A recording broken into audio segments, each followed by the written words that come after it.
crowd cheers again as Brock spears across the top of the mountain with 2.5 laps remaining in the great race, and the great race within his grasp. A lap up on car 43, the RX-7 of Alan Moffat. 3 laps up on the third place getter, the STP Commodore, driven by Colin Bond. He is flying. The lap times are just ticking over at 2:21 plus for Brock. Coming down to Forest Elbow, and the Peter Brock supporters have been waving their flags for the last 10 laps.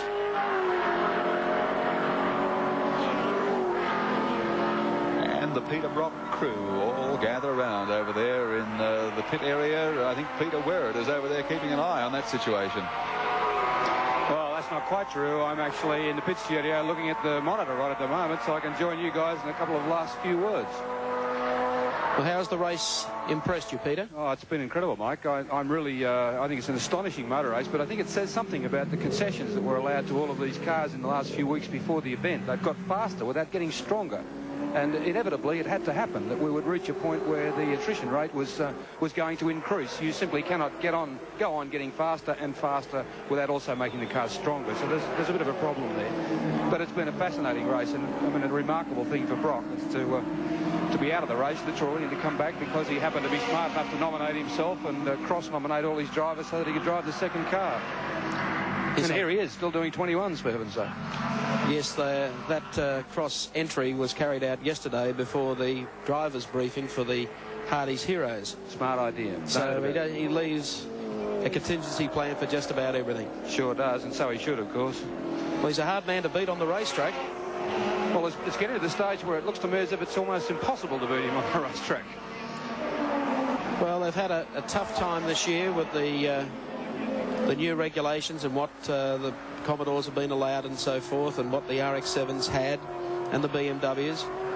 But at this particular racetrack, he is a very hard man to beat. He's got it on the board, as they say, 6 wins, staring a 7th in the face. And just look at the spectator reaction. Every time he goes across the mountain, up goes the cheers for Peter Brock. Can't argue with his popularity, can you? Never. Peter Perfect. Done it again. I think he's going to get a hero's reception along pit road too when the time comes. He's also the popular pick by, I think, most of the other crews. And for about the first time today, the pressure is off the pit crews, and they're all clustered around the monitors at the back of the pits now, watching the closing stages of the race.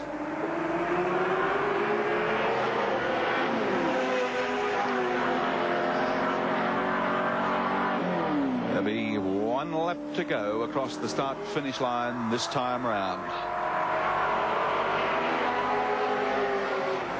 A lap plus on Alan Moffat, about 2 minutes 34 seconds in time. Mike and Gary, I think it's very likely that oh, look at that form finish first. That's sending them up, I'm afraid. They haven't lost their sense of humour. No, not at all. Down into Murray's corner, Peter Brock about to come through the turn. Last lap board going at, so Peter Brock starts the final lap in the James Hardy 1000 for 1983, where he likes to be, up front. I'm not sure. I was about to say whether the Alan Moffat question is resolved. In fact, they were talking about him maybe foxing. I don't think he was. He was capable of racing at much the same lap time that he put down in practice. But as he said, it was off the pace, and it's been off the pace to the extent of just a fraction over a lap, hasn't it? It would have certainly panned out that way, Peter. Yeah. Coming up to GTX Bend. Still as smooth as the first lap he cut in the race, leading the field. Still enjoying himself too, I bet, Mike. Obviously. He's played racer the last 10 laps or so, picked the pace up appreciably. He's made sure that there was not another brand of car behind him at the finish. And here he is coming across the top of Mount Panorama.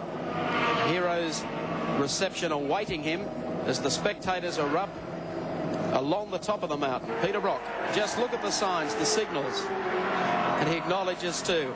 Enough time, enough concentration still to wave back to the crowds, the people who've supported him here at Mount Panorama for a long, long time. And even the people who support somebody else simply cannot help feeling a great deal of admiration for Peter Brock.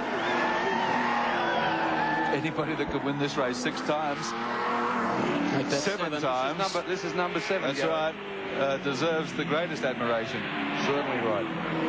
Quick wave to the cameraman. Quick wave also to the spectators. Great presence of mind. Through Forest Elbow. Only one straight to finish. That's Conrod Straight. Arm out. Acknowledges the cheers from the crowd as he heads down Conrod for the last time. Peter Brock has certainly driven another great race in the James Hardie 1000 for 1983. I think they're going to have to rewrite the record books for this race and this man. There's a man that changes horse in midstream and still comes out a winner. Working into the final corner of the James Hardie 1000 for 1983. Down through the gears. He's done it. He's put 7 on the board. Peter Brock wins the 1983 James Hardie 1000 at Mount Panorama, Bathurst. The Marlborough Holden dealer team boys are more than happy. John Harvey receiving congratulations. New race record time unofficially 6 hours, 28 minutes and 27 seconds. It's a touch under 4 minutes better than the previous race record time. Well, he's done it marvellously well. Alan Moffat